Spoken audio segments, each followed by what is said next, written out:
Hi hello, ಎಲ್ಲರೂ ಹೇಗಿದ್ದೀರಾ? ಖುಷಿಯಾಗಿದ್ದೀರಾ ಅಂತ ಭಾವಿಸ್ತಾ ನಾನು ಕೂಡ ಅಷ್ಟೇ ಖುಷಿಯಾಗಿದ್ದೀನಿ. ಇದೇ ಖುಷಿಲಿ ಒಂದ್ ಒಳ್ಳೆ ಪ್ಲೇಸ್ ನ ನೋಡ್ಕೊಂಡು ಬರೋಣಂತೆ ಬನ್ನಿ. ಗೋರಖ್ಪುರ್ ಹಾಗೂ ನೇಪಾಳ ಗಡಿನ ನೋಡ್ಕೊಂಡು ಗೋರಖನಾಥ ಸ್ವಾಮಿ ಟೆಂಪಲ್ ನ ಕೂಡ ತೋರಿಸ್ತೀನಿ. ಅದು ಕೂಡ ತುಂಬಾನೇ ಚೆನ್ನಾಗಿದೆ. ಆ ಒಂದು ಟೆಂಪಲ್ ನ ನೋಡ್ಕೊಂಡು ಬರೋಣಂತೆ. ಇವತ್ತು ನೇಪಾಳಿಂದ ಬರ್ತಾ ಈ ದೇವಸ್ಥಾನ ನೋಡಿದ್ದು. ಹಾಗೆ ಗಡಿಯಲ್ಲಿ ನಮ್ಮ ಒಂದು ದೇಶದ ಜನರು ಆ ಕಡೆ ಹೋಗಿ ಕೆಲಸ ಮಾಡ್ತಾರೆ, ಅವರು ಕೂಡ ನಮ್ಮ ದೇಶದಲ್ಲಿ ಬಂದು ಕೆಲಸ ಮಾಡ್ತಾರೆ. ಇದಕ್ಕೆ ಯಾವುದೇ ಅಬ್ಜೆಕ್ಷನ್ ಇಲ್ಲ. ಆದ್ರೆ ಅಲ್ಲಿ ಎಲ್ಲವನ್ನ ಚೆಕ್ ಮಾಡಿ, ಆಧಾರ್ ಕಾರ್ಡ್ನ ಚೆಕ್ ಮಾಡಿ ಒಳಗಡೆ ಹೊರಗಡೆ ಬಿಡೋ ಅಂತ ಕೆಲಸ ಆಗುತ್ತೆ. ಹಾಗೆ ಅಲ್ಲಿ ನಮ್ಗೆ ತುಂಬಾ ಒಬ್ರು ಒಳ್ಳೆ ಫ್ರೆಂಡ್ ತರ ಸಖತ್ತಾಗಿ ಮಾತಾಡಿಸಿದ್ರು. ಇವರು ಕೂಡ ನಮ್ಮ ಕನ್ನಡದವರು. ತುಂಬಾನೇ ಖುಷಿ ಆಯ್ತು. ಅವ್ರನ್ನ ಮಾತಾಡಿಸ್ಕೊಂಡು ನಾನು ಈಗ ಟೆಂಪಲ್ ನ ನೋಡಕ್ ಹೋಗ್ತಿದ್ದೀನಿ.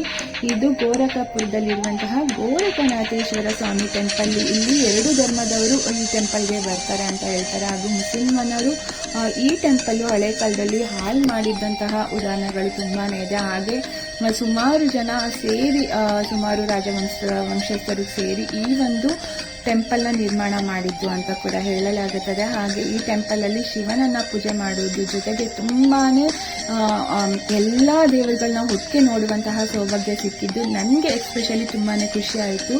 ಹಾಗೆ ನೀವೀಗ ನೋಡ್ತಿದ್ದೀರಾ, ಒಳಗಡೆಯ ಭಾಗ ತುಂಬಾನೇ ಚೆನ್ನಾಗಿದೆ. ನನ್ಗಂತೂ ನಿಜವಾಗ್ಲೂ ಸ್ವರ್ಗಕ್ಕೆ ಮೋರೆಗೇನು ಅಂತ ಅನ್ಬೋದು. ಯಾಕೆಂದ್ರೆ ಇದು ಒಳಗಡೆ ಏನೆಲ್ಲ ನೋಡ್ತಿದೀವಲ್ಲ, ತುಂಬಾನೇ ಚೆನ್ನಾಗಿ ಕಟ್ಟಿದ್ದಾರೆ ದೇವಸ್ಥಾನ. ಹಾಗೆ ಅದ್ರ ಮುಂದೆ ಇರೋ ಫೌಂಟೇನು, ಹಾಗೆ ರೋಸ್ ಗಾರ್ಡನ್ನು ನಿಜವಾಗ್ಲೂ ನೋಡಕ್ಕೆ ಎರಡು ಕಣ್ ಸಾಲದು. ನೀವೀಗ ನೋಡ್ತಿದ್ದೀರಲ್ಲ, ಎಲ್ಲ ನೋಡ್ತಾ ನೋಡ್ತಾ ಮನಸ್ಸಿಗೆ ಒಂಥರ ಹಬ್ಬನೇ ಅಂತ ಅನ್ಸುತ್ತೆ ಅಲ್ವಾ. ಅಲ್ಲೋಗಿ ನೋಡೋ ಖುಷಿ ಅಂತೂ ನಿಜವಾಗ್ಲೂ ಬೇರೆನೇ ಲೆವೆಲ್ ಅಂತ ಹೇಳ್ಬೋದು. ಅಷ್ಟು ಖುಷಿ ಆಗುತ್ತೆ. ಆ ಒಂದು ಶ್ವೇತವರ್ಣದ ದೇವಸ್ಥಾನವನ್ನ ನೋಡೋದೇ ಒಂದು ಕಣ್ಣಿಗೆ ಹಬ್ಬ. ಅದರಲ್ಲೂ ಅಲ್ಲಿ ಎಲ್ಲಾ ತರದ ದೇವಾಲಯದಲ್ಲಿರುವ ದೇವರುಗಳನ್ನ ಒಟ್ಟಿಗೆ ನೋಡೋದಿದೆಯಲ್ಲ, ಅದಿನ್ನೂ ಒಂದು ಮನಸ್ಸಿಗೆ ಒಂದು ನೆಕ್ಸ್ಟ್ ಲೆವೆಲ್ ಅಂತಾನೆ ಹೇಳ್ಬೋದು. ಅಷ್ಟು ಖುಷಿ ಕೊಡುತ್ತೆ. ಹಾಗೆ ಅದ್ರ ಜೊತೆಗೆ ಒಳಗಡೆ ಭಾಗವನ್ನ ಯಾವುದೇ ಕಾರಣಕ್ಕೂ ತೋರಿಸ್ಲಿಕ್ಕೆ ಆಗೋದಿಲ್ಲ. ನಿಮಗೆ ಗೊತ್ತು, ಯಾವುದೇ ಫೋಟೋಶೂಟ್ ಅಲ್ಲಿ ಮಾಡೋ ಇದಿಲ್ಲ, ಅಬ್ಜೆಕ್ಷನ್ ಇರೋದ್ರಿಂದ ನಾನು ಒಳಗಡೆ ಯಾವುದೇ ಕಾರಣಕ್ಕೂ ತೋರಿಸ್ತಿಲ್ಲ. ಆದ್ರೆ ಹೊರಗಡೆಯ ಭಾಗವನ್ನೇ ನೋಡೋದು ಒಂದು ಕಣ್ಣಿಗೆ ಹಬ್ಬ.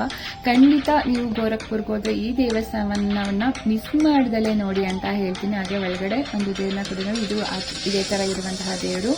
ಹಾಗೆ ನೀವು ಇಲ್ಲಿ ನೋಡ್ತಿರೋದು ಹೊರಗಡೆಯ ಭಾಗ. ತುಂಬಾನೇ ಖುಷಿ ಕೊಡುತ್ತೆ ಮನಸ್ಸಿಗೆ. ದೇವಸ್ಥಾನ ಅಂತೂ ತುಂಬಾನೇ ಚೆನ್ನಾಗಿದೆ, ಮನಸ್ಸಿಗೆ ಹಬ್ಬ ಅಂತಾನೆ ಹೇಳ್ಬೋದು. ನನಗೆ ಎಸ್ಪೆಷಲಿ ಈ ದೇವಸ್ಥಾನ ತುಂಬಾ ಖುಷಿ ಕೊಟ್ಟು ನೇಪಾಳ ಮುಗಿಸ್ಕೊಂಡು ಬಂದು ನಾನು ಈ ದೇವಸ್ಥಾನ ನೋಡಿದ್ದು. ಹಾಗೆ ನೇಪಾಳ ಕಡೆ ಹೋದಾಗ ಖಂಡಿತ ಬರ್ಬೇಕಾದ್ರೆ ಈ ದೇವಸ್ಥಾನವನ್ನ ಕೂಡ ಕವರ್ ಮಾಡ್ಕೊಂಡು ನೋಡಿ. ತುಂಬಾನೇ ಖುಷಿ ಕೊಡುತ್ತೆ ಮನಸ್ಸಿಗೆ. ಹಾಗೆ ನಮ್ಮ ಶಿವಪ್ಪನನ್ನ ನೋಡ್ತಾ ನೋಡ್ತಾ ಕಣ್ಣಿಗೆ ಹಬ್ಬನೇ ಅಂತ ಹೇಳ್ಬೋದು.